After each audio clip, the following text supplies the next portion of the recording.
¿no? Proceso porque nuestra experiencia es un proceso también, ¿no? Es un proceso para adelante, siempre es para adelante. Inicia la experiencia, vivimos la experiencia con intensidad, termina una etapa de la experiencia y vamos iniciando nuevamente, tenemos picos, ¿no? Desde la vida es como una ola, ¿no?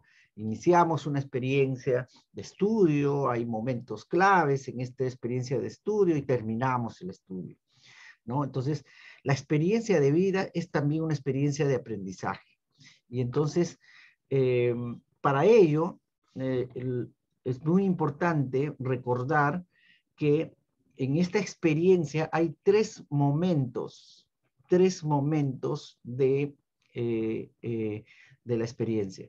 Uno es el inicio de la experiencia, en donde tenemos que asegurar primero, garantizar condiciones para que el estudiante ejerza su autonomía, ¿no? Ejerce su autonomía. Eh, eh, Eso es primero. En las primeras actividades de mi metodología de proyecto, yo tengo que asegurar las condiciones para que mis chicos ejercen la autonomía, ¿no? Es decir, que son ellos que se conectan a la experiencia, proponen la experiencia, imaginan la experiencia, deliberan, analizan, infieren, ellos de manera autónoma. Toda innovación educativa asegura la autonomía y libertad de los estudiantes. No hay manera de innovar si lo que vamos a hacer es seguir con lo mismo, pues, ¿no? O sea, innovar es cambiar, transformar, evolucionar. Si lo que vamos a plantear es una suerte de actividades donde el estudiante, donde el profesor es promotor, conductor, protagonista, no es una innovación educativa. La innovación educativa es donde aseguramos el ejercicio de la autonomía. Justamente estamos aquí en esta primera etapa. Otro paso importante es el nudo, es decir, durante la experiencia, ¿verdad? Y aquí es muy importante generar ecosistemas para la creatividad, ¿no?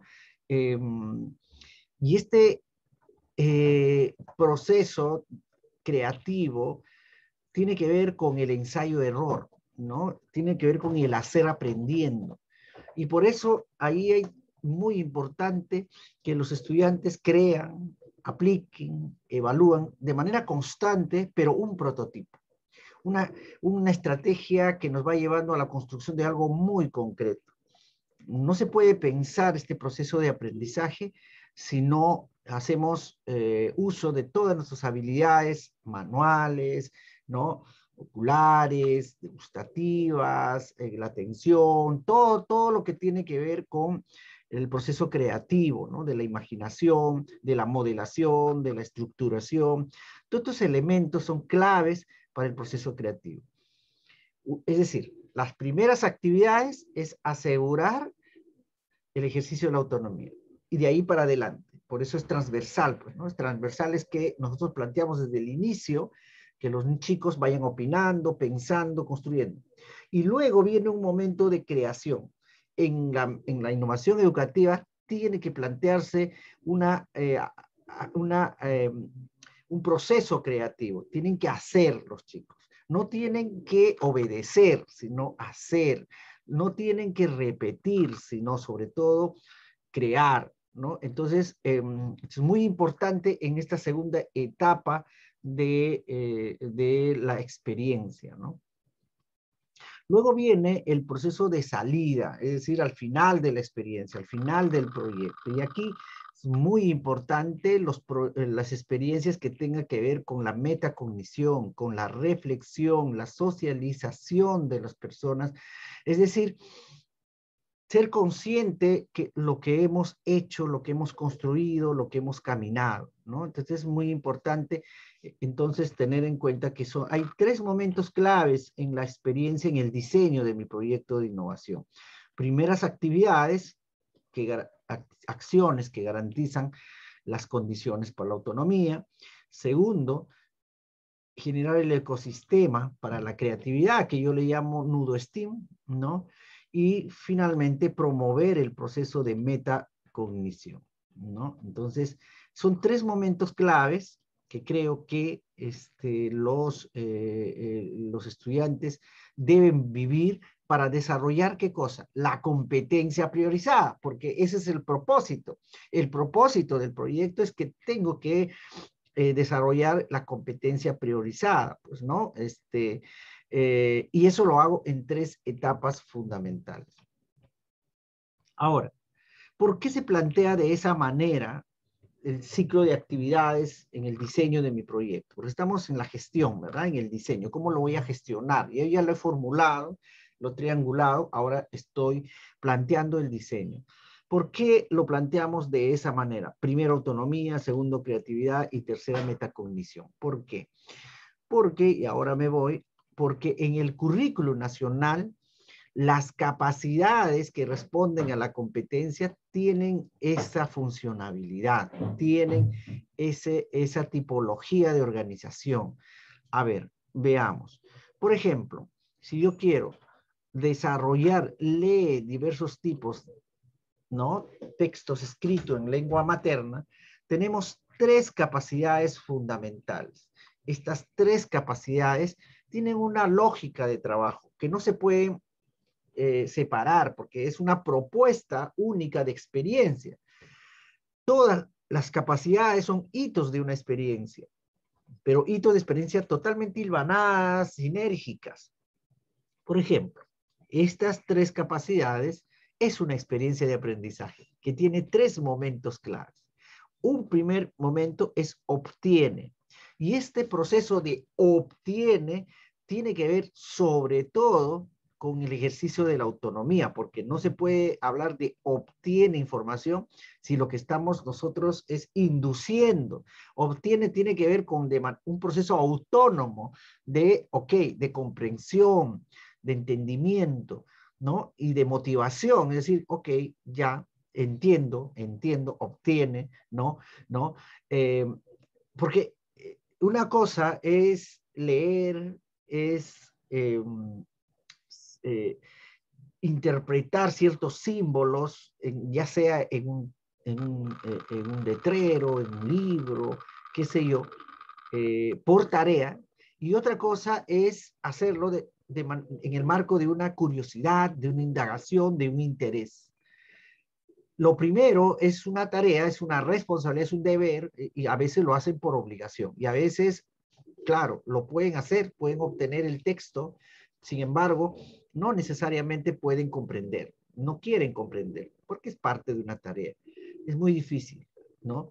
Es decir, obligar a las personas a leer y luego conectarse con el espíritu y la lectura es muy complicado. Sin embargo, si lo que hacemos es que ellos realmente deciden los modos, las formas, construyen el texto, son obra de ellos mismos, van a obtener de manera natural el mensaje de los textos, la van a comprender, por supuesto, y se van a inspirar.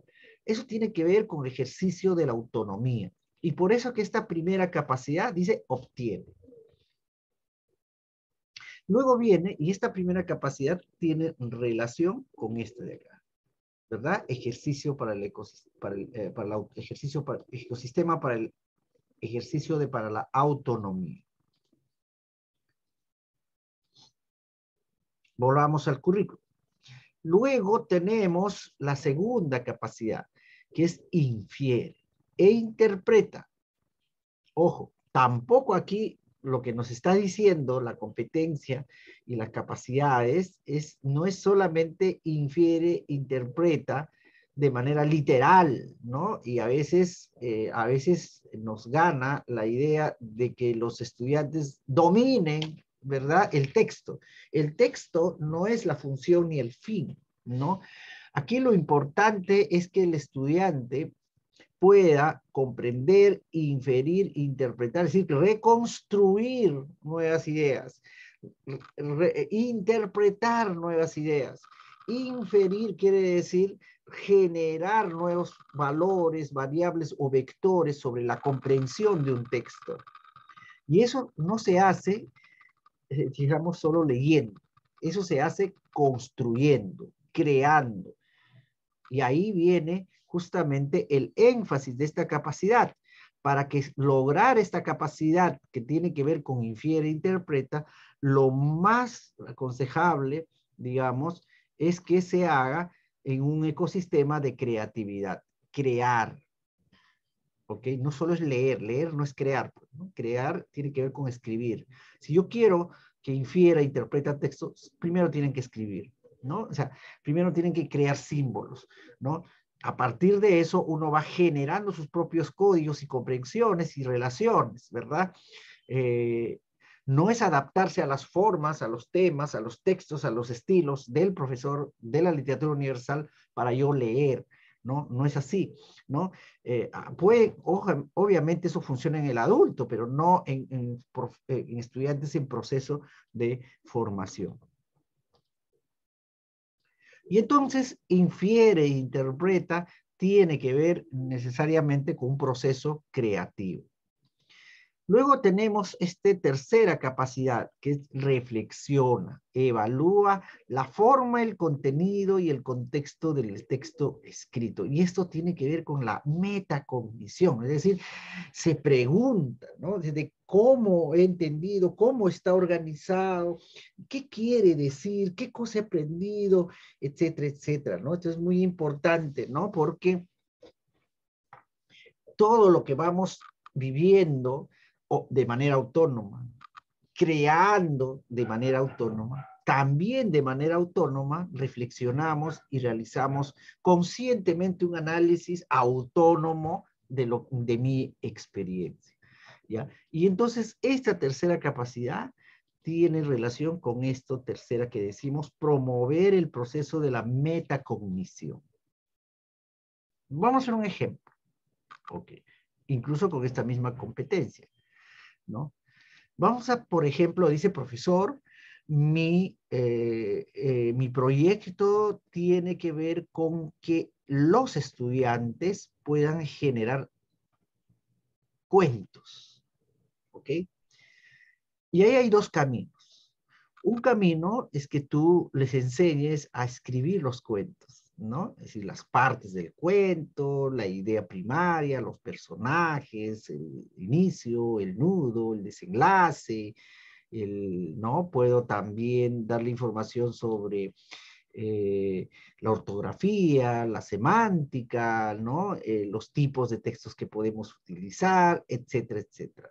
Esa es una manera. Los chicos obviamente van a obedecer, te van a entender.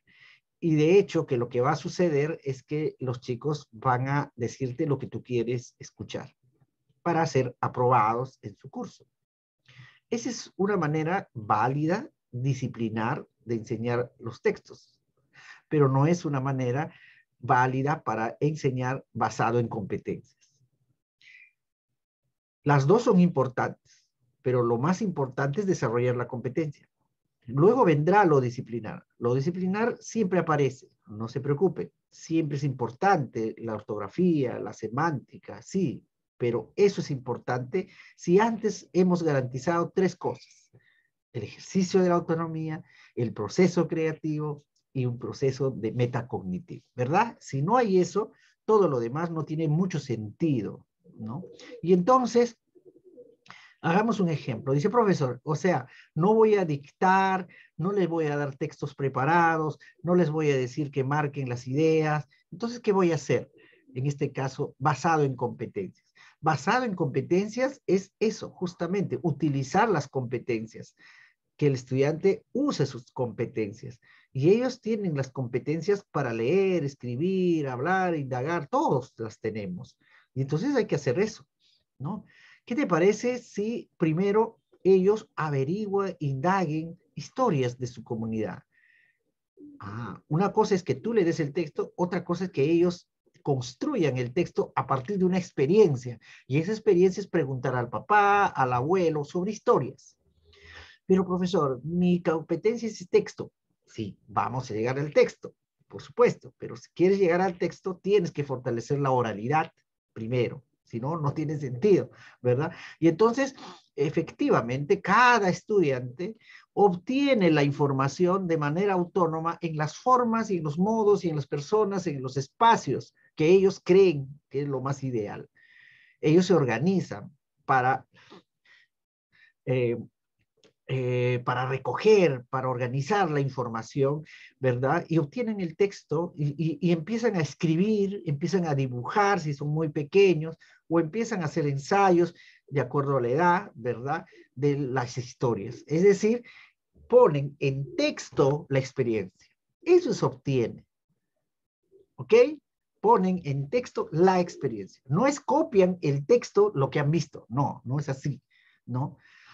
Entonces, ahí yo lo que he hecho es que todos los estudiantes, de manera autónoma, cada uno busque el estilo, elija la persona para recoger historias que les va a permitir hacer textos. Ok, muy bien. Luego de la cantidad de textos que han recogido, pasamos a la segunda capacidad, que es infiere. Infiere, hemos dicho que es un proceso creativo. ¿Qué vamos a hacer? Construir libros. Que hagan los libros. No tienes que darle los libros. Eso después. Primero que hagan sus propios libros, con las propias historias. Y ahí, para hacer sus libros, ellos van a inferir, van a interpretar, van a clasificar, le van a dar un hilo conductor. Ellos mismos van a hacer sus historias, con dibujo, sin dibujo. El libro mismo tiene que tener alguna quizás contratapa, qué sé yo, pero es un proceso creativo. En ese proceso van a inferir, van a interpretar. ¿Ok? No con una ficha, sino con la experiencia. Finalmente, tú lo que puedes proponer es una tertulia. No vas a proponer un examen. ¿Qué idea tuvo? ¿Cuál es el personaje? ¿Literal? ¿Inferencial? No. Eso después, ¿no? Si empiezas así, van a odiar leer, no van a querer leer, porque lo que más odia a las personas, incluyendo ustedes y yo, es que nos estén evaluando, midiendo, ¿verdad? Probando. Eso es lo peor que podemos vivir. Lo más importante es que nos empiecen a valorar, nos empiecen a inspirar, apoyar, acompañar. Como adultos podemos vivir la experiencia sin ningún problema. Estamos en constante evaluación. Pero en un niño, en un adolescente, este proceso es traumático incluso, ¿no? Digamos, a ver, ¿qué te dije? ¿Cómo es? ¿Acaso no sabes? ¿No te recuerdas?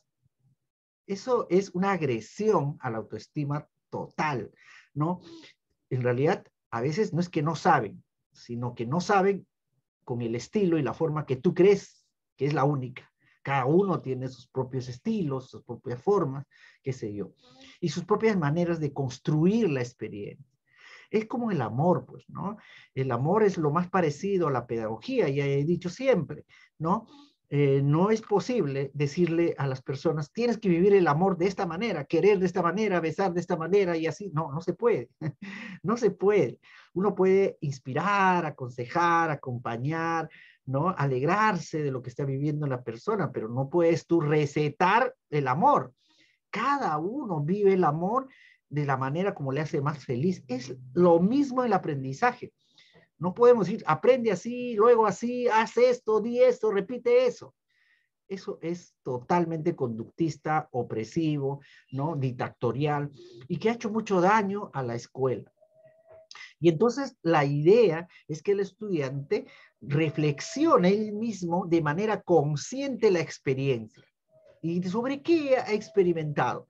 Sobre los textos, pues sobre construcción del texto, las partes de su texto, por qué eligió, es decir, forma y contenido.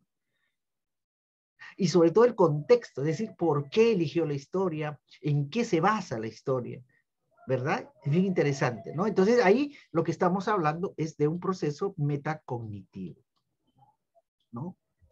Mira cómo este ejemplo nos grafica lo que estamos diciendo. Como cuando yo priorizo una competencia, también estoy priorizando las capacidades claves que voy a vivir en la experiencia, en el diseño de mi proyecto. Y aquí están 3 momentos, ¿verdad? Entonces, quiero que esto quede muy claro en el sentido que las actividades que queremos mirar, que queremos ver, digamos, en el proyecto, es decir, cuando uno lee las actividades del proyecto, siempre el jurado se pone en ese proceso. Es decir, ok, en ese sentido, si estas actividades, primero voy a leer si estas actividades garantizan que el estudiante proponga de manera autónoma. sin estas actividades, los estudiantes generan, crean, reestructuran, remodelan, etcétera, etcétera. O sea, proceso creativo. Y si los estudiantes al final de las actividades realizan un proceso metacognitivo. Y entonces, estos tres procesos fundamentales son lo que acompaña el diseño del proyecto, porque además responde a la estructura de las capacidades que nos demanda el currículo. Entonces, colegas, podemos revisar otro, por supuesto, digamos, no hay ningún problema. Podemos, por ejemplo, construir interpretaciones históricas.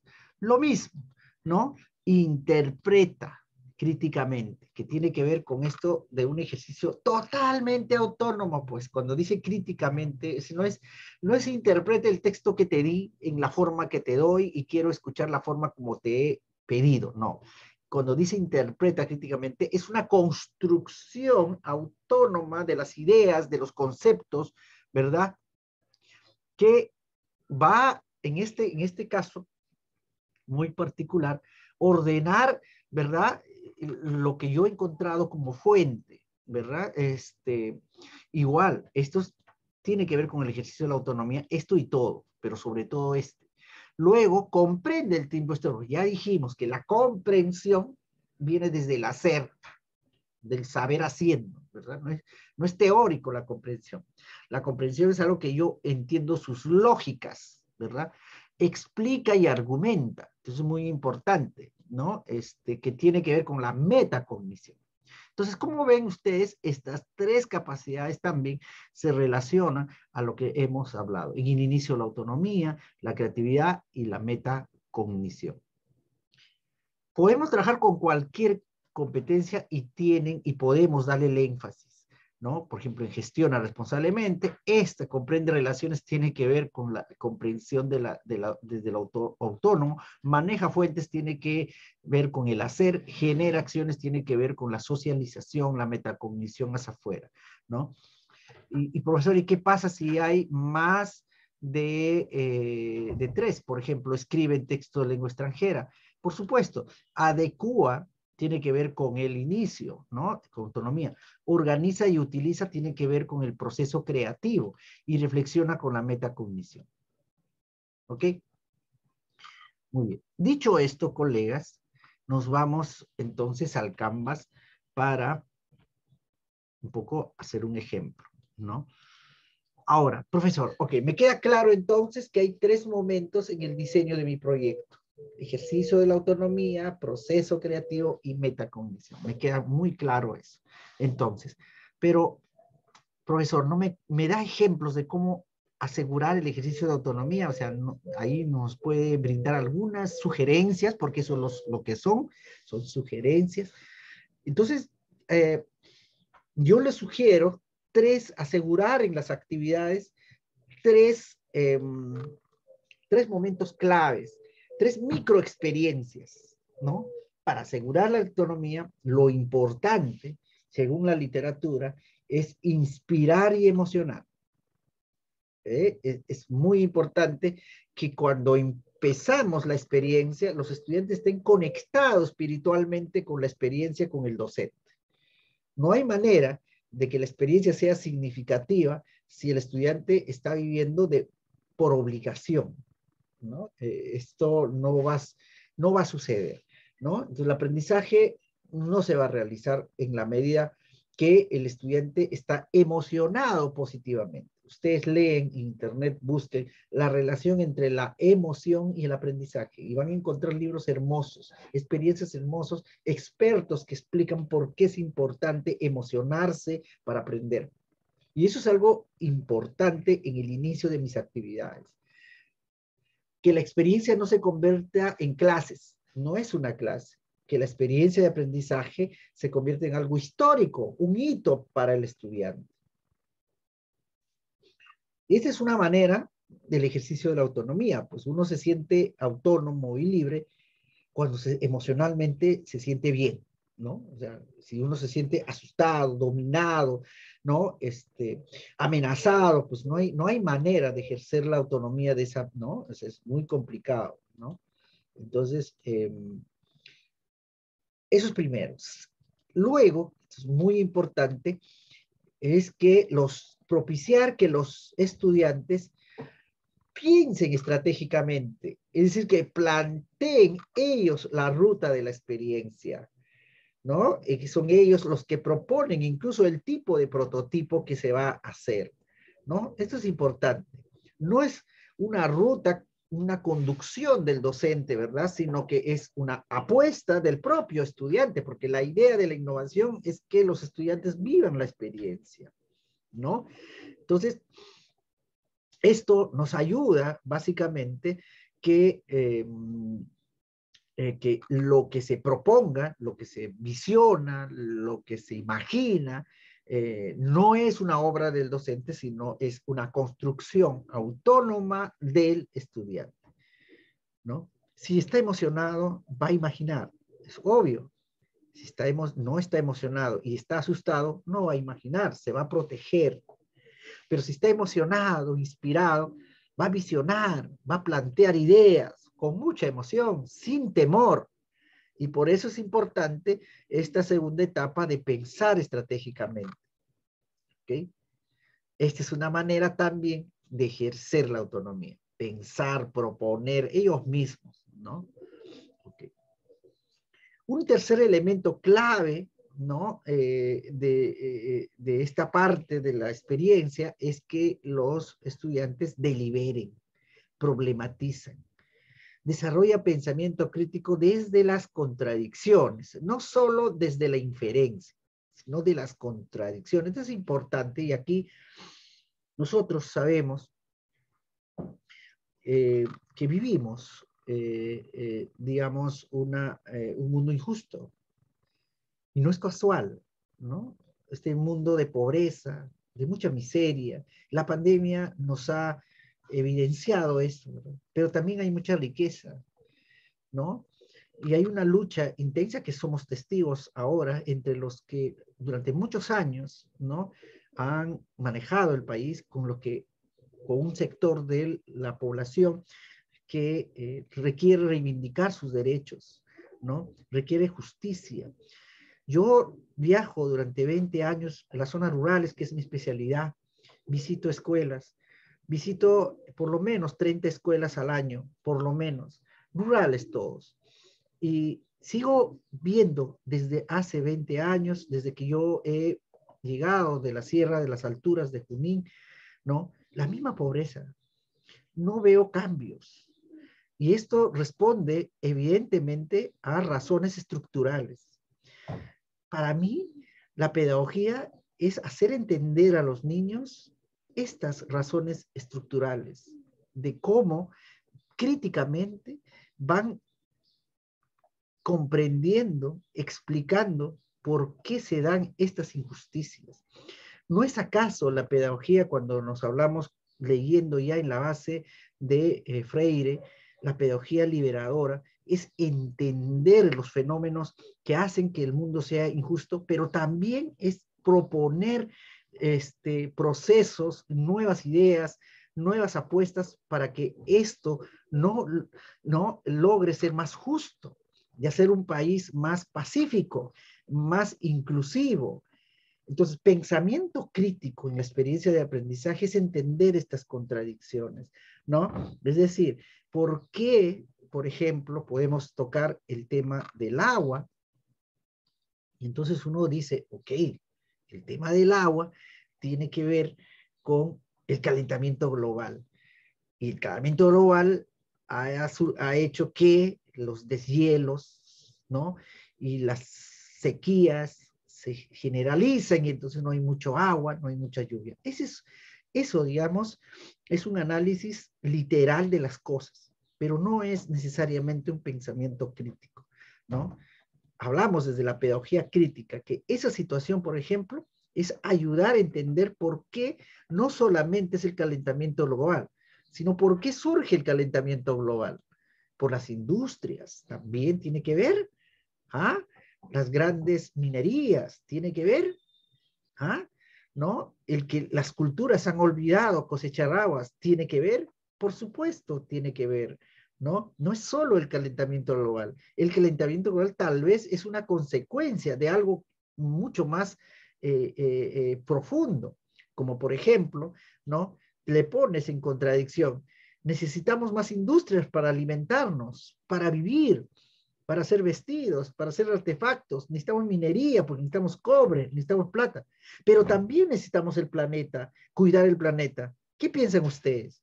Jamás demos una opinión nosotros. Nosotros no debemos inducir a esa deliberación. Jamás, jamás adoctrinar, jamás ideologizar, jamás inducir. Eso no es pedagogía. Que sean los propios chicos en su análisis, en su experiencia, que vayan determinando por qué sucede el calentamiento global. La idea es la información, información de todo tipo, no solo un tipo de información. Que miren de manera crítica la televisión que está realmente antipedagógicas, ¿no? La televisión miente con descaro, la televisión, ¿no? Se parcializa ante un sector de la población. Entonces, que lo miren también de manera crítica. ¿Por qué sucede eso? Siempre hay un porqué. Y entonces, vivir una experiencia es enseñar a nuestros niños desde muy pequeño el porqué de las cosas. Si necesitamos industria, pero necesitamos el planeta, ahí hay una contradicción. ¿Qué podemos hacer? Podemos hacer una economía sostenible. ¿Y qué es una economía sostenible? Y entonces ahí propone, ¿verdad? Un mundo mejor, lo que dice Freire. Solo si entendemos las contradicciones, proponemos un mundo mejor. No luchando por luchar, antisistémicamente. No cegándonos a lo que estamos haciendo para sobrevivir en un sistema de vida totalmente consumista, qué sé yo. No, no. Ayudemos a nuestros estudiantes, en el buen sentido ayudemos, y desafiemos que ellos pueden entender estas contradicciones fundamentales, ¿no? Eso, ¿por qué es importante? Porque ¿qué cosa es desarrollar la competencia? No es hacer productos, no es hacer tareas, no es hacer un proyecto. Desarrollar la competencia es evolucionar como ser humano, es potenciar lo sabio que somos. Y no hay nada más sabio que proponer un mundo mejor basado en nuestro propio pensamiento crítico. No lo que dice el profesor, no lo que dice la televisión, no lo que dice mi papá. Enseñamos a los estudiantes a plantear ellos mismos las alternativas, las propuestas, los caminos de hacer un mundo mejor, pero para eso tienen que entender las contradicciones sin miedo, sin miedo. ¿No? Cueste lo que cueste, porque lo que queremos es una nueva generación que no tenga miedo, ¿verdad? De luchar por sus derechos, que se organice, que además, pero que lo luche de manera propositiva, proponiendo. Creo que eso es las innovaciones que queremos. Innovaciones que abren las mentes, innovaciones que liberen a los chicos y que no solamente estén estigmatizados en el desarrollo de un contenido, de un tema, de una capacidad, no. Innovaciones que generen agentes de cambio, que conquisten el mundo desde su identidad. Por eso es importante el ejercicio de la autonomía en esta parte. Muy importante. Ok. ¿Y cómo aseguro el proceso creativo? Con un ciclo virtuoso de crear, de aplicar, de evaluar, ¿no? Esto es muy importante, ¿no? Uno tiene que usar las manos para aprender, dice un autor, ¿no? O sea, el instrumento más importante, instrumento STEAM, son las manos. O sea, las manos son sabias, mira cómo se mueven mis manos en la medida que voy hablando, ¿no? Entonces es muy importante prototipar, ¿no? Construir, modelar, estructurar, y seguramente ahí habrá fallas, debería haber fallas, y hay que reflexionar esas fallas, esas carencias, ¿no? Y luego reaplicar, reformar, mejorar. Ese proceso es muy rico para el aprendizaje. No es escuchar, aplicar y reflexionar, no. Es crear, reestructurar, ensayar, nuevamente crear, pero evaluar. Evaluar si lo que estoy cumpliendo mis propósitos, si está solucionando el problema que me propuse. Generemos en nuestros estudiantes no sujetos pasivos que están esperando lo que ustedes le van a decir, lo que van a hacer, la guía, el protocolo. Eso no es una experiencia de aprendizaje. No lo es. Es como vivir el amor, ¿no? Escuchando una clase. Bueno, el amor es de esta manera, o manejar el carro, ¿no? Escuchando en video, ¿no? Okay, para que, imagínate que tienes un carro, tienes que hacer así, de esta, así. No hay manera de aprender escuchando, leyendo, no. El libro se ha convertido en el nuevo monstruo, ¿no? O sea, librescamente creemos que el libro soluciona todo.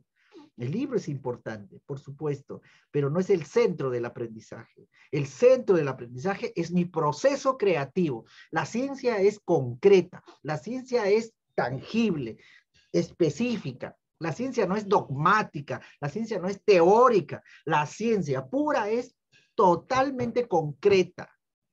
Y la interpretación de lo concreto no es otra cosa que hacer este círculo virtuoso de crear, aplicar y evaluar. Enseñemos a nuestros estudiantes a no temer las fallas, sino más bien a valorar las fallas para mejorar. Pero eso no se hace en teoría, pues. Eso se hace haciendo.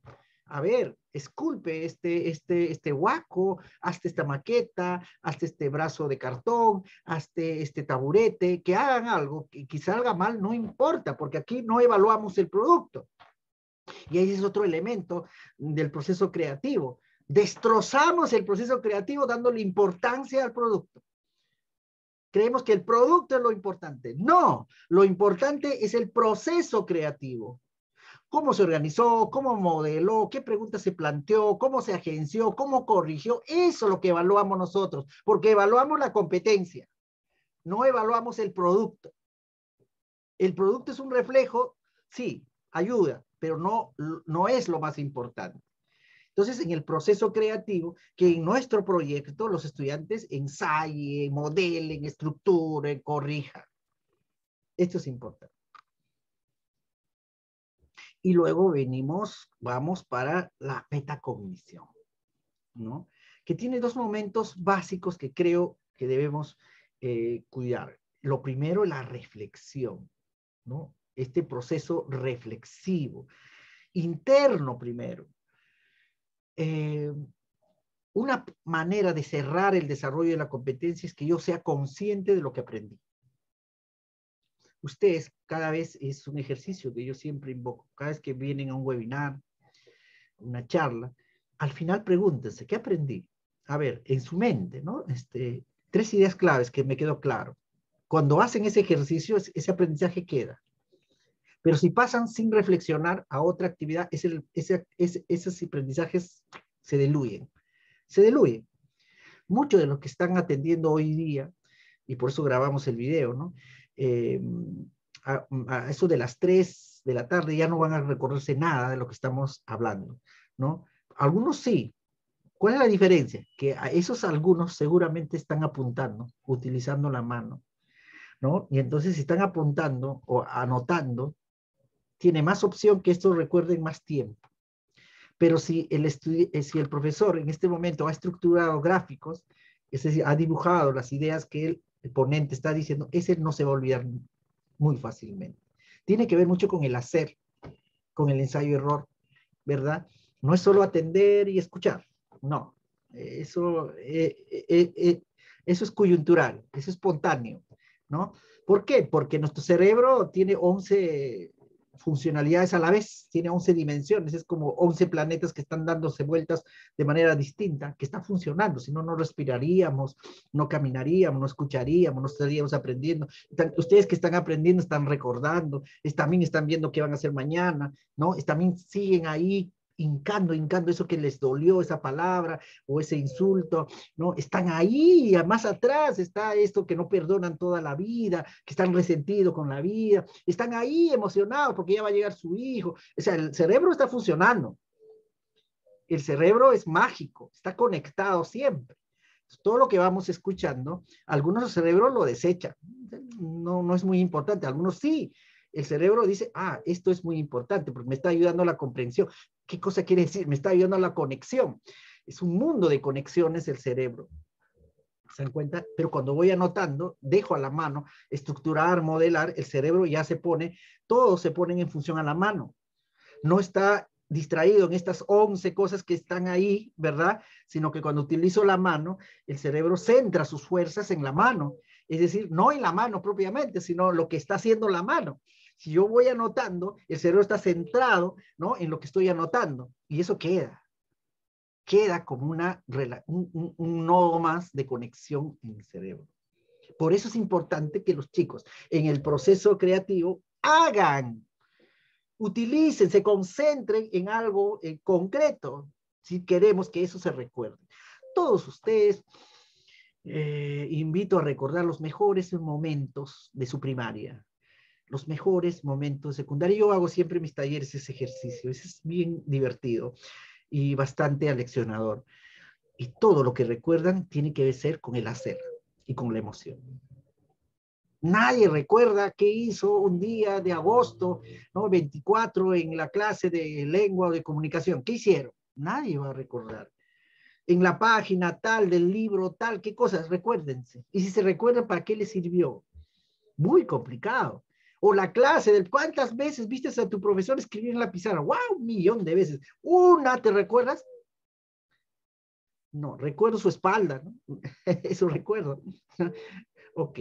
Recuerdo que un día no copié o lo borró rápido. Eso tiene que ver con el hacer. La emoción. Cuando fui de paseo, cuando mi profesor me llevó una vez a una chacra, ¿no? Ahí hemos sembrado. Recuerdo cuando me gritaron. Recuerdo cuando me excluyeron. La emoción y el hacer es lo que recordamos, no lo que estamos escuchando solamente.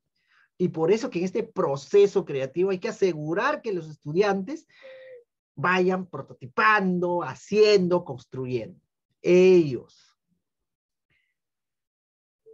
Y en la salida, tenemos ahí, ¿no? Entonces, entender eso, ese proceso es muy importante para la metacognición. Es decir, ¿cómo lo hice? ¿Por qué lo hice? ¿No? ¿Qué aprendí? ¿Qué no me salió? Es un momento reflexivo, interno. Pero para asegurar el aprendizaje permanentemente, no basta la reflexión, ojo, no basta la autoevaluación, no. Lo más importante para asegurar que el aprendizaje quede para toda la vida, porque es lo que queremos como maestros, siempre queremos marcar la vida de manera positiva a nuestros estudiantes, que nunca olviden esta lección, ¿no? Entonces, básicamente lo que estamos diciendo es que socializar, irradiar, enseñar es la que asegura el aprendizaje a largo plazo.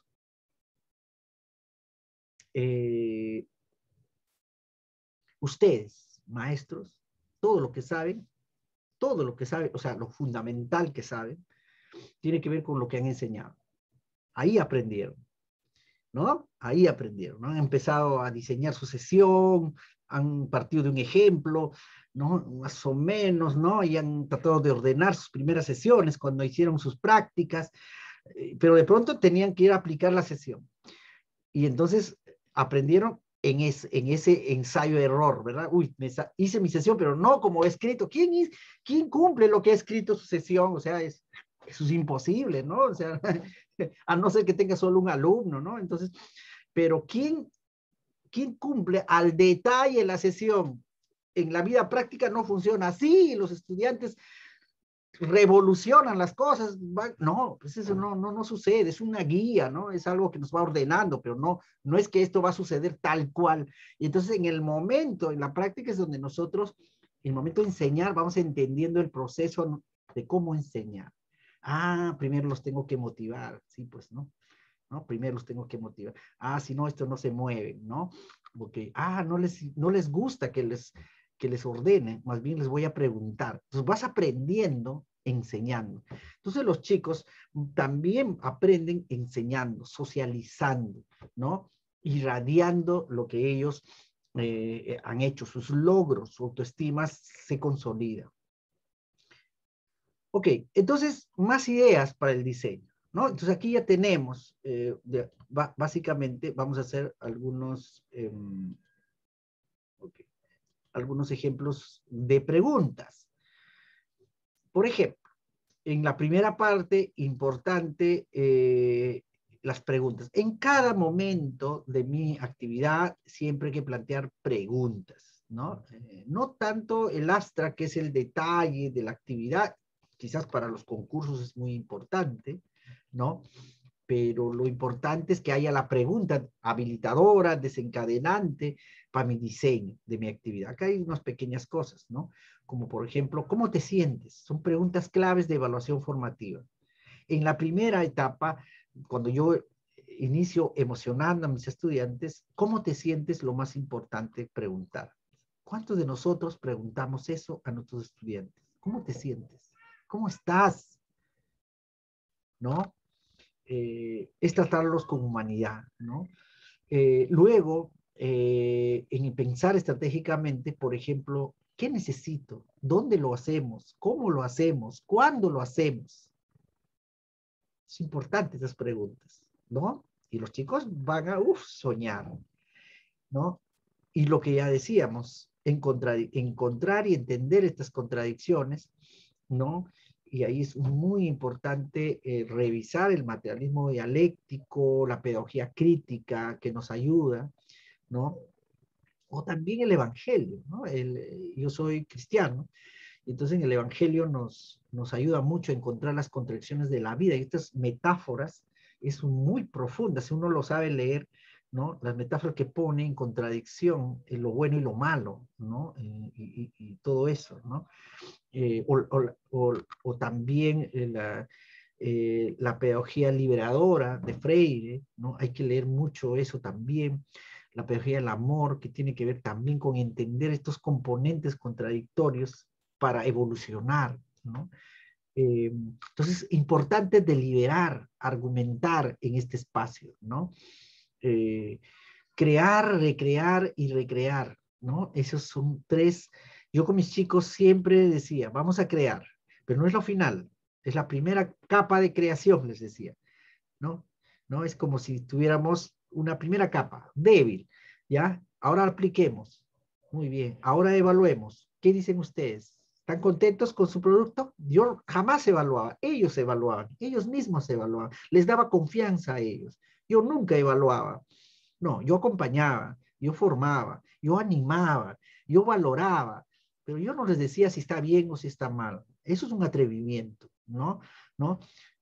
Pero primero, claro, hay que trabajar la autoestima de los chicos, motivarlos, ¿no? Que se sientan seguros, y pues son genios, ¿no?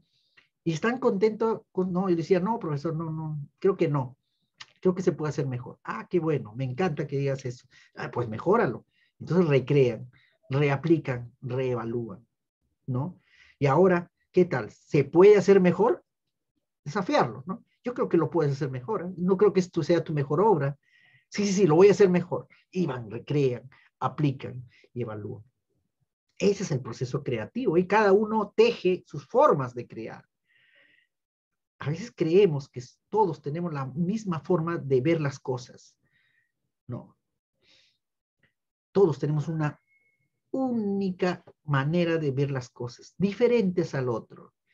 Tenemos distintas maneras de relacionarnos a las personas. Algunos se relacionan desde la mirada, algunos se relacionan desde la admiración, unos se relacionan por lo superficial, unos se relacionan por la historia, unos se relacionan por la confianza. Hay maneras de entrar a la relación con las otras personas.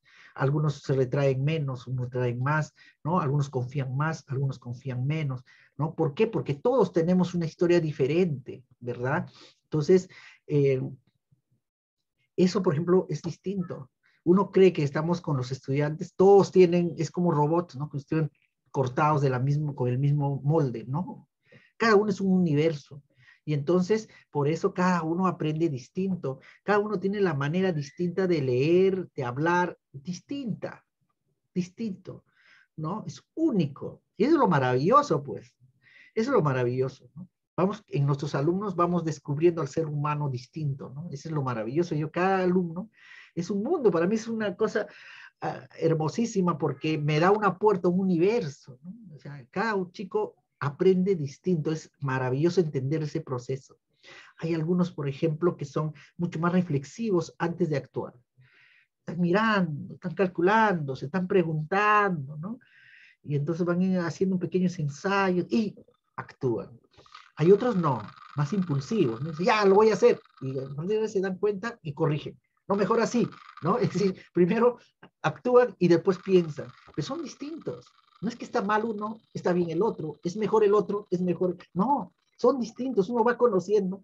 Yo conozco a un niño, por ejemplo, que uno dice, este niño es bien extraño, ¿no? Es bien especial porque tiene otra manera de crear y tiene que ver con alguien. Él no quería hacerlo solo, siempre preguntaba, profesor, pero yo quisiera que alguien me...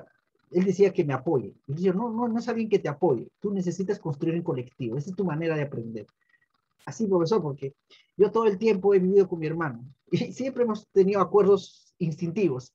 Jugamos en nos, ¿no? Jugamos, hacemos, ¿no? Dialoguemos, vamos.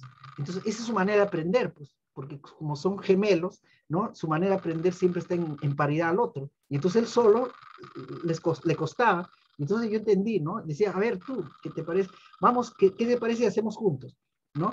Y el otro también necesitaba un cierto apoyo. Y de verdad, y él preguntaba, ¿qué te parece si hacemos así? ¿Lo hacemos? ¿Está bien? Siempre necesitaba la aprobación del otro. Es un proceso de aprendizaje propio de él. ¿Te das cuenta? Entonces, cada uno tiene un proceso distinto. Cada uno de nuestros estudiantes tiene un proceso distinto. Hay un estudiante, por ejemplo, que hablaba solo primero y después así, ¿no? Yo lo notaba, ¿no? Hablaba, pero dentro de él, ¿no? Veía su boquita ahí mover, y ¿qué hacía? Modelaba, estructuraba, planificaba, y luego, bueno, ¿no? Hay otro que da vueltas, camina, en el proceso creativo el cuerpo activa distintas formas, ¿no? Tengo un sobrino que siempre está dando vueltas, vueltas, pero mirando, fijándose a lo que tú le has dicho y empieza a crear, porque con el cuerpo moviéndose es un proceso que él, es su manera de aprender, ¿no? Entonces, cada uno tiene su manera de aprender. Tú, docente, tienes una manera distinta a tu compañero. No nos comparemos. Somos potenciales distintos que uniendo somos invencibles. Y estas diferencias son invencibles, ¿no? Ok. Y entonces vamos a hacer un ejemplo, ¿no? Vamos a priorizar una capacidad, por ejemplo, construye una competencia, perdón, y entonces aquí tenemos estas capacidades. ¿Es? Estas capacidades. Tengo esta competencia que he priorizado en mi triángulo, ¿se acuerdan ayer? Y he colocado las capacidades en su lugar, ¿no? Con énfasis. No siempre, ojo, no es que solamente ocurre en este momento, pero le pongo énfasis. ¿Por qué? Porque lo voy a evidenciar. ¿Por qué estoy colocando aquí las capacidades? Porque las voy a evidenciar. ¿Puedo evidenciarlo todo el tiempo? Sí, pero tienes que decidir dónde realmente lo vas a evidenciar de manera profunda, ¿no? Entonces, las capacidades, ¿cómo se van, verdad, colocando en función al énfasis, ¿no? Por ejemplo, vamos a hacer un ejemplo, ¿no? Vamos a hacer un proyecto de reciclados, ¿no? Reciclarte, que es básicamente arte con reciclado, que se trabaja mucho ahora, ¿no? Entonces, o reciclado con tejidos, ¿no? Es decir, van a desatar chompas antiguas y van a volver a tejer, ¿no? Van a volver a tejer, van a aprender a tejer. Eso de aprender a tejer es sumamente importante para las matemáticas.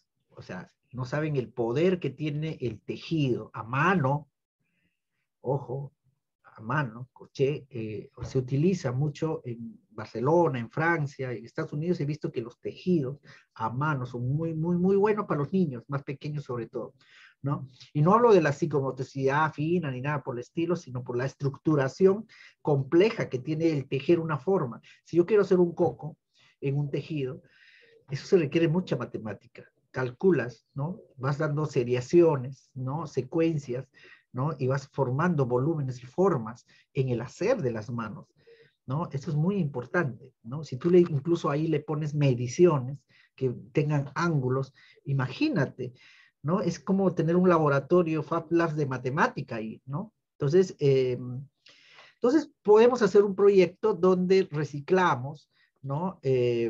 Donde reciclamos los tejidos, desatamos las chompas antiguas y hacemos que los chicos vayan tejiendo. Ese es mi prototipo. ¿Para qué? Para construir interpretaciones históricas. ¿Qué tiene que ver el tejido con interpretaciones históricas? Ahora lo vamos a ver, ¿no? Entonces, lo primero que voy inspirando, ¿no? Que voy ayudando a los estudiantes a conocerse a sí mismo emocionalmente, es básicamente enseñar los diversos tejidos de la historia, que tienen su propio modelo, ¿no? Los tejidos en Nazca, en Mochica, en Inca, los tejidos de África, de Grecia, de los apaches en el norte, de los aztecas, okay, de los mapuches en el sur. Digamos, estos tejidos, en internet podemos descargar imágenes hermosas de los tejidos, de todo lo que le estoy diciendo. Es alucinante. Cada uno con su estilo, sus colores y sus formas, ¿no? Y entonces, lo que hago es decirle, wow, mira cómo los tejidos van de alguna manera simbolizando, expresando la cultura, ¿no? Es más, en Ancash los tejidos son hermosos. Los tejidos de Pomabamba son distintos a los de Tauca en Payasca. Es distinto lo de Tauca, el de Pan en Corongo. Es distinto lo de San Nicolás en Fiscarral, que es distinto en Yaután en Casma. Es distinto. Hay tejidos, por supuesto, en el sombrero, en la falda, en Nuevo Caqui, por ejemplo, en las alturas de Casma, donde yo hice un proyecto, ¿no? Cuando no había todavía la carretera, colegas, yo llegaba y todos tenían las faldas tejidas, toditos, todavía fue quizás una de las últimas comunidades con identidad pura, ¿verdad? Que todavía no se había, eh, digamos, deteriorado en términos artesanales, culturales. Nuevo Caqui es el último en Ancash que yo vi. Luego surgió la carretera, ahora uno va a Nuevo Caqui y ya no mira esos tejidos. Muy raro, ¿no? Entonces, cómo los tejidos expresan la cultura, ¿no? Y cómo en el tiempo va cambiando, ¿no? Entonces, construye interpretaciones históricas a través de los tejidos. Ese es mi proyecto. Construyes la competencia, tejidos mi prototipo, ¿no? ¿Por qué lo estoy haciendo? Porque se está perdiendo la historia, la identidad y la costumbre, y hasta sienten a veces vergüenza de utilizar faldas tejidas, cuando en Europa las faldas, ¿no? Lo que en mi tierra se llama rurripa, ¿no? Pero digamos, todo eso, tejidas son ahora valorizadas, ¿no? Es muy caras, ¿no? Pero miremos cómo el tejido expresa también un momento de la historia. Eso los motiva, eso los inspira a los estudiantes. Eso me ha resultado, yo soy profesor de historia, ¿no?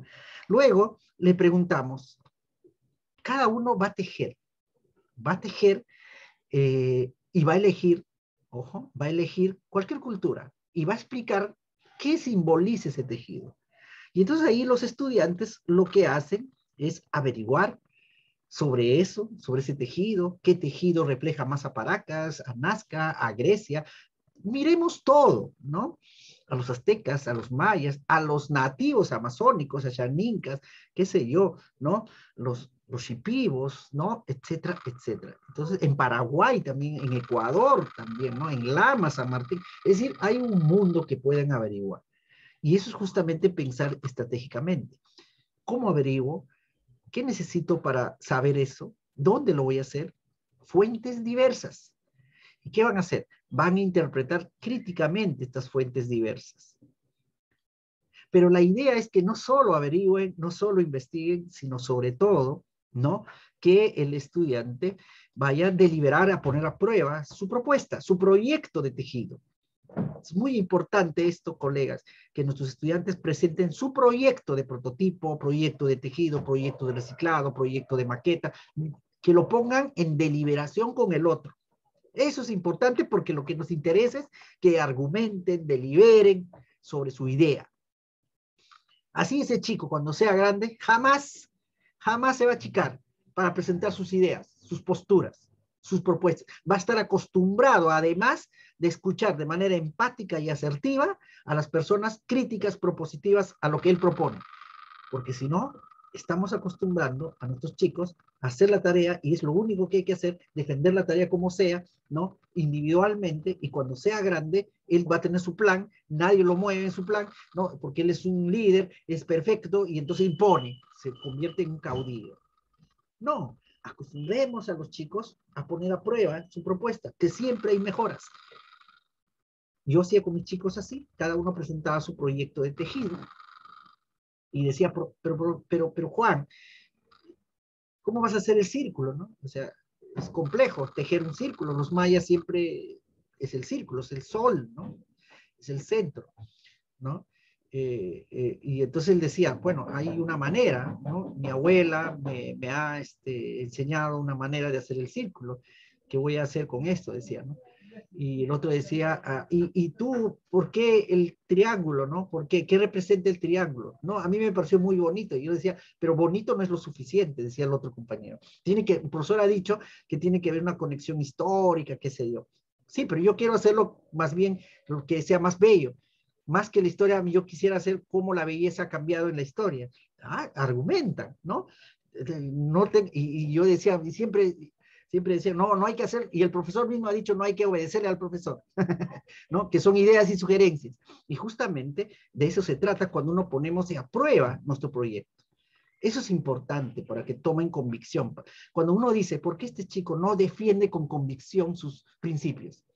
¿Por qué? Eso no se forma de viejo, pues, eso se forma en la niñez. Eso demora años formar eso, colegas. Años. Y es justamente en este momento que uno va defendiendo su proyecto, pero también escuchando, porque siempre tenemos limitaciones, siempre tenemos, pues no somos perfectos, pero necesitamos escuchar al otro, siempre. Y eso tiene que ver también mucho con el amor, ¿no? Hay unos que ya tienen la razón, con un machismo vertical, quieren dominar todo, quieren sopesar todo, ¿no? Y como que los otros tienen que obedecer un tipo de amor posesivo, vertical, que es el que estamos viviendo en el Perú. El amor comprensivo, el amor horizontal, el amor del diálogo, es algo que no se aprende pues de la noche a la mañana. Eso es desde muy pequeño. Enseñamos a nuestros niños a escuchar las críticas positivas, ¿no? De manera empática. Y aprendemos también con ellos a cómo hacer críticas constructivas y no hacer críticas destructivas. Eso se aprende desde niño. Eso no se aprende de viejo, como dice mi abuelo. De viejo nos cuesta más. Por supuesto que se aprende, pero nos cuesta más, nos duele más, nos golpea más. Lo más trágico es que cuanto más mayor somos, los cambios de aprendizaje se hacen con mucho sufrimiento o con mucho amor. Y entonces, en cambio, en los niños, adolescentes es natural, y van apropiándose con un sentido común. A mí me siento orgullosísimo cuando un estudiante que haya egresado me dice, profesor, o sea, algo que no olvido de los proyectos que hemos hecho, profesor, es que yo he aprendido a escuchar, ¿no? Yo aprendí a escuchar, aprendí primero a escuchar a mis hermanos, decía, ¿no? Y eso es lo importante, eso es lo que aprendí. Eso le queda para toda la vida. Eso es desarrollar competencias, más allá si sale o no bien el tejido, ¿no? Entonces, sobre eso van a deliberar. Luego viene ya el proceso de tejido. Ellos tienen que crear, es decir, ellos tienen que tejer, ¿no? Van a tejer, ellos mismos tienen que coser tejido de cintura, tejido de crochet, tejido con palitos, hay tejido con clavos y cubos, ¿no? ¿Has visto esos tejidos también? Hay muchos. ¿Dónde lo van a buscar? Busquen. Ahorita hay acceso a internet de las 1000 formas de tejer. El tejido por palitos no es la única manera, ¿no? Hay muchas maneras de tejer, ¿no? Y lo digo, bueno, yo soy hijo de artesanos de San Pedro de Cajas, hemos tejido todo el tiempo, hemos tejido de 20 formas, ¿no? Hemos tejido solo con un palito, donde ahí mismo hemos tejido, y lo hemos sacado luego, hemos tejido con telares, y es hermoso porque el telar y el tejer no es es la mejor forma de prototipar, crear el proceso creativo. Y luego aplican el tejido, es decir, aplicar en este sentido del tejido es explicar para qué sirve. A ver, explícame si realmente funciona, si tu tejido expresa el propósito que te has planteado. Expresa la belleza, expresa la historia, expresa un conflicto. ¿Qué expresa tu tejido? No es tejer por tejer, porque no es la idea, sino que porque lo que hay que hacer es interpretaciones históricas, ¿verdad? de la cultura, de la belleza, de las guerras, qué sé yo. Entonces, explican. Y luego evalúan, pues ellos mismos se evalúan entre ellos, decir, mira, profesor, lo de María no me queda claro qué cosa expresa, o sea, tendría que expresar algo. Si tu tono es la belleza, pero eso responde a algo. ¿Por qué la belleza no es belleza por belleza, verdad? Sí, profesor, es que justamente utilizaban esto porque en ese entonces, ¿no? Crecía este tipo de plantas y eso reflejaba un poco el que se inspiraba todo en función a esas plantas. Ah, bueno, hay una conexión histórica entonces, ahí, ¿no? Pero hay que mejorarlo, ¿no? Siempre hay que mejorarlo. Entonces, ahí es lo que en ese diálogo comprenden el tiempo histórico, por supuesto, ¿no?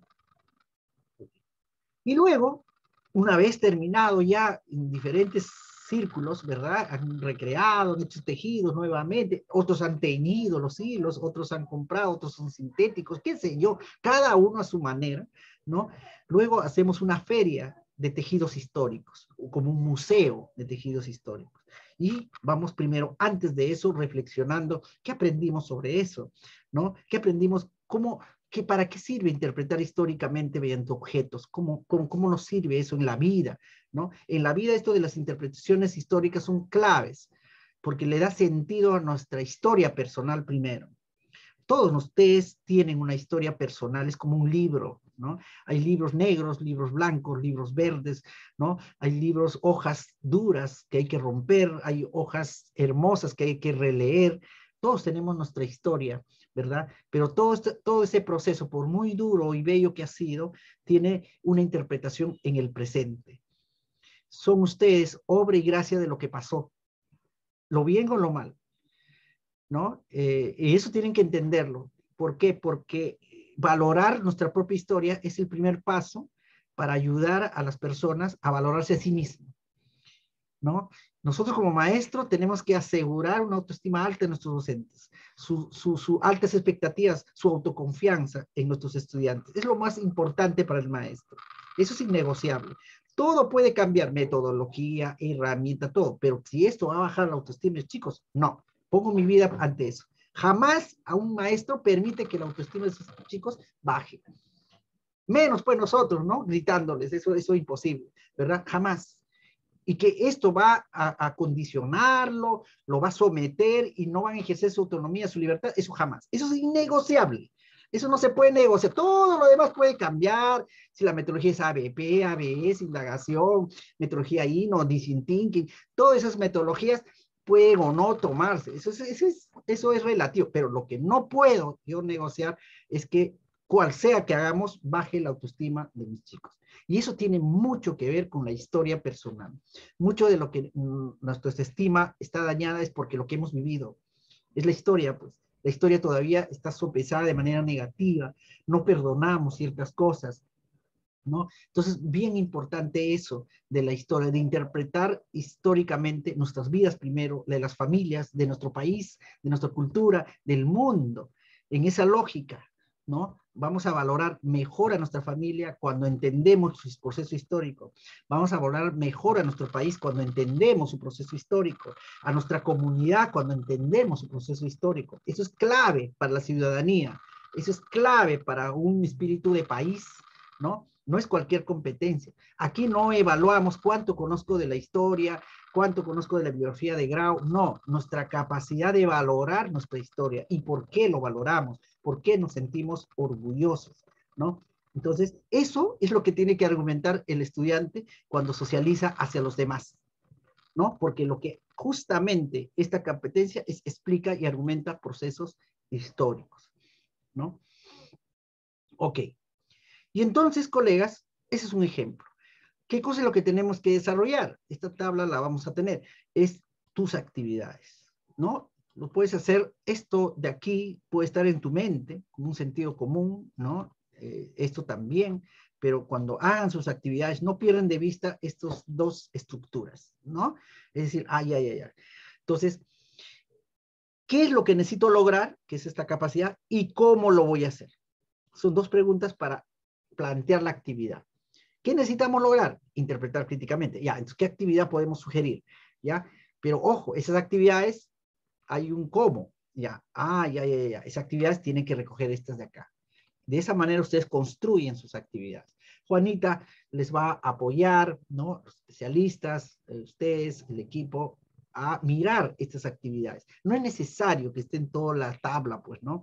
Lo importante es que las actividades al leerlas, ya uno dice, ¿qué competencia es? Ah, ya. Entonces ya uno ya sabe qué capacidad es, ¿no? Y en qué momento hay que evidenciar. Ya sabe más o menos qué es lo que va primero, ¿no? Entonces no es necesario tener la tabla completa.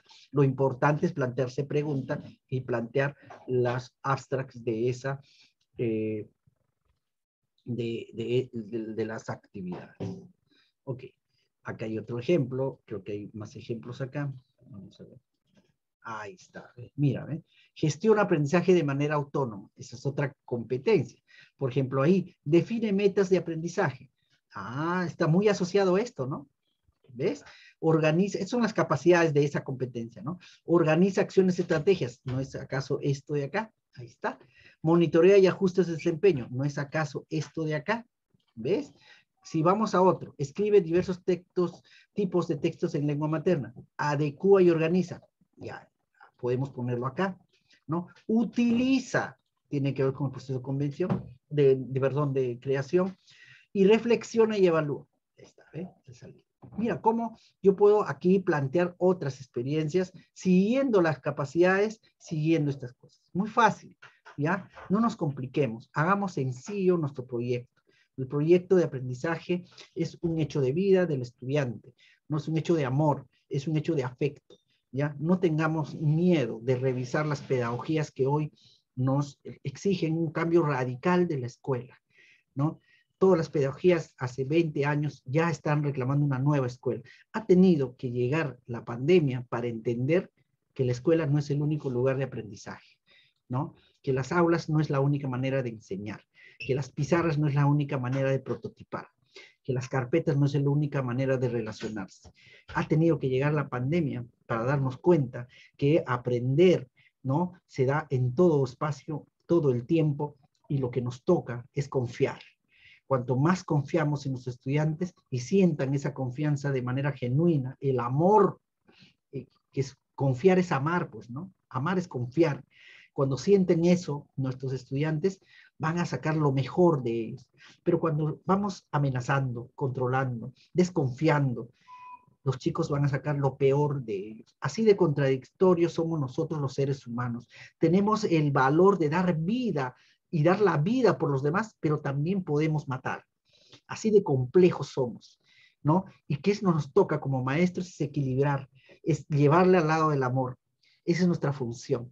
Y tenemos una tarea invalorable, básicamente, de que estos chicos, por todo lo que están sufriendo seguramente, y todo lo que están pasando, no pierdan las esperanzas hacia la vida, que no sean renegados de la vida, sino que sean una luz entre tanto caos.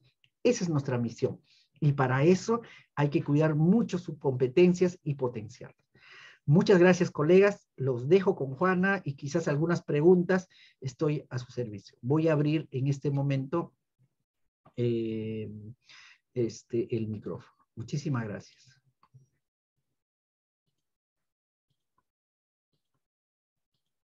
Ok, ya pueden abrir su micrófono los que desean.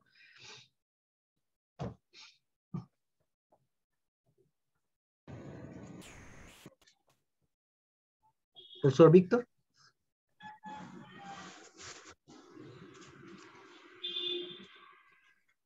Sí, le activo. Profesor Edgar. Profesor Edgar, le escucho. Profesor, en primer lugar, muy buenos días. Quiero valorar su forma de explicar, bastante didáctico, con hechos reales de lo que usted ha venido trabajando con los estudiantes. Sinceramente, muy fortalecido con lo que desde ayer nos está alcanzando. Y para no quitarle más tiempo, profesor, sería una petición de repente personal, que nos pueda compartir ese cuadro que usted tiene simplificado de manera muy sucinta, todo lo que hay que tener en cuenta para hacer un proyecto. Eso sería mi pedido, profesor, y agradecerle una vez más por su brillante exposición. Muy amable. Gracias, Eder. Por supuesto, Juana les va a pasar Profesor, a todos el formato y el video, además de los talleres. Sí, Víctor, dime. Profesor, disculpe, muy buenos días. No sé si me está escuchando. Sí, Víctor, te escuchamos. Ah, correcto. Una vez más también expresarle las felicitaciones y el trabajo que viene desarrollando en bienestar de todos nosotros como maestros. Y esperamos que siga adelante y nosotros también, sí, sin duda, pues estaremos poniendo en práctica todas las enseñanzas como materia de aprendizaje a nosotros mismos y en favor de nuestros estudiantes. La que de repente no quería interrumpirlo en el momento donde que usted hablaba sobre la evaluación de competencias y no el producto. Entonces, mi inquietud es de que se me ocurre pensar, ¿no? Está bien, hoy en día se evalúa las competencias, pero ¿por qué no el producto? Si yo digo, si el producto es parte ya de la calidad, de la expresión, del desarrollo de su competencia, ¿no? Entonces, también debemos de tener un tanto de valor a ese producto. Como que decir, ya salió ese producto. ¿Cuál es el producto? Con un producto de calidad, con un producto de repente de mínima expresión, algo así, ¿no? Entonces, eso es lo que yo me pongo a pensar y bueno, pues quizás usted tenga la mayor razón de explicarnos el que por qué no se puede evaluar el producto. Eso nomás, profesor. Gracias, Muchísimas Víctor. gracias y sigamos adelante. Gracias, Víctor. No, lo que he dicho no es que no evaluemos el producto. El producto sí se evalúa. Lo que estoy diciendo es que lo más importante es evaluar el proceso de construcción del producto, ¿no? De hecho, no nos centremos en el producto, ¿no? Pero el producto sí, por supuesto, es parte de la evidencia de aprendizaje. Mañana vamos a ver justamente eso. Cómo entra el producto en la evidencia de aprendizaje. Vamos a aprender cómo se construye una evidencia de aprendizaje y ahí el producto es importante, pero no es lo más importante. Es como el amor. Nuevamente, yo siempre voy al amor. En el amor, lo importante es la casa, ¿verdad? Tener una casa. Pero no es lo más importante. Lo importante es amarnos, ¿no? Lo importante es que la relación sea respetuosa. Y ahí podemos construir 1000 casas. Pero si hay una casa de 5 pisos y no hay amor, eso es un infierno, ¿verdad? Un infierno de 5 pisos. Entonces, a eso voy. Lo importante del producto, sí, ayuda mucho al aprendizaje, por supuesto, a valorar lo que está haciendo. Sí, ellos mismos, los mismos chicos van a poner centro a su producto, ellos sí van a poner centro a su producto, que van a querer que sea lo mejor. Pero como maestro tenemos que valorar la historia, el camino, sobre todo eso. También el producto, también el contenido, por supuesto. Ahora lo vamos a ver mañana. Ya no es excluyente. Lo que estoy diciendo es dónde tenemos que poner el mayor esfuerzo. Gracias, Víctor. ¿No? Profesora Zaira, ¿quiere hacer una pregunta? gracias. En primer lugar, gracias a todos los especialistas y a su persona, a quien representa por estar ayudarnos en ampliar nuestra visión. Tengo una inquietud. En el esquema que nos ha mostrado solo se ve una competencia que se va a trabajar, desarrollar a través de diferentes etapas, lo que he observado. La consulta es, ¿se pueden poner 2 competencias? Consulta, ¿no? Muy bueno, muy buena consulta. Mañana vamos a ver cómo se articulan las áreas y cómo se puede trabajar con varias competencias. Por supuesto que se puede trabajar 3, 2, pero hay un principio básico en el enfoque por competencia, colegas. Vayamos de menos a más. Ya. Si nosotros ya trabajamos con competencias, nuestros chicos ya deliberan, piensan autónomamente, ya reflexionan por sí solos, ya saben construir evidencia de aprendizaje, bueno, abordemos 3 competencias porque nos va a ser muy fácil evidenciar lo demás.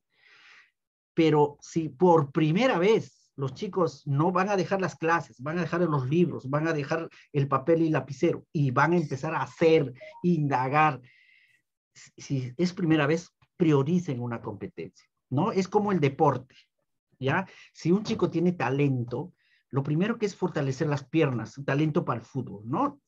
Fortalecer las piernas. Segundo, que trabaje en equipo. Tercero, que sea disciplinado. Y cuarto, ya luego le voy exigiendo. Ya no va a competir entre amigos, le voy a poner un campeonato entre su edad. Luego lo voy a promover poco a poco y llegará a jugar el mundial. Es lo mismo en las competencias porque estamos trabajando con seres humanos, no con objetos. Y cada uno, todos nosotros aprendemos gradualmente en todo. Nada es traumático, nada. porque nuestro cerebro se ha acostumbrado a aprender de manera evolutiva, gradual, no somos máquinas, pues no estamos programados. Cada cosita que aprendemos las evaluamos internamente, qué nos conviene, qué no nos conviene, qué nos asusta, qué no nos asusta, y esas experiencias hay que vivirlas de manera profunda.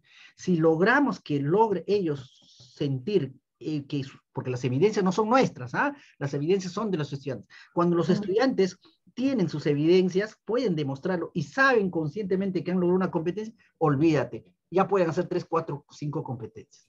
De menos. Sí, a eso quería complementar. No, yo sí trabajo con una de mis experiencias que diseño de 1 a 2 semanas, bueno, es corto. La siguiente pregunta, sí. Esos proyectos que se está planteando, por lo que veo, tiene un corto tiempo de vida o se trabaja poco tiempo, ¿es así? No. A ver, oriénteme, por favor. Sí, ahí hay un aspecto importante, es una muy buena pregunta, Zaira. La experiencia del aprendizaje o proyecto de aprendizaje, colegas, no tienen esquemas de tiempo ni cantidad de sesiones. ¿Por qué?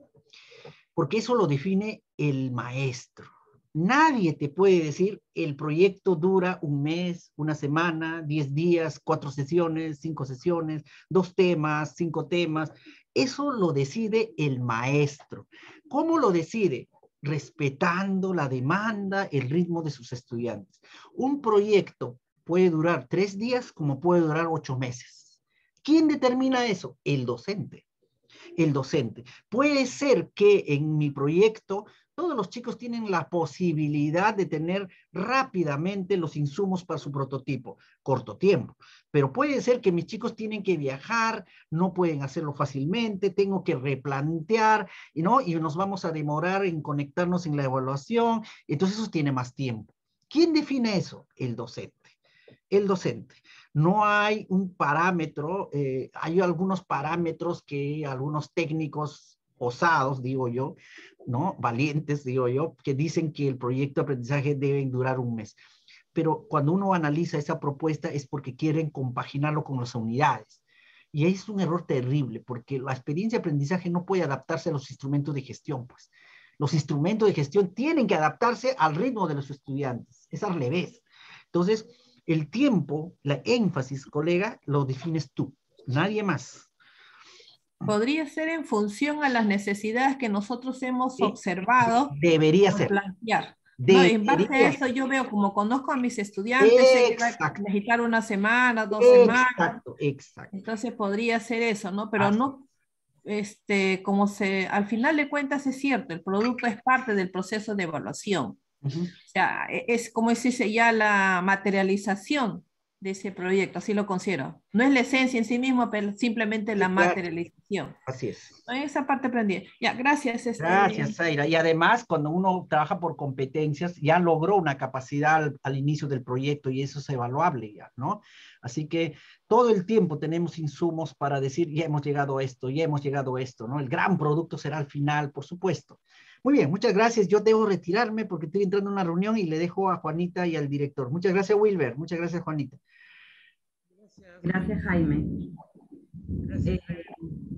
Bueno, como decía, quiero saber, Wilber, si es que ustedes tienen proyectos para inscribir para el concurso, para poder hacer esas coordinaciones con Danixa y poder empezar esa labor. No sé si dentro de este grupo hay proyectos para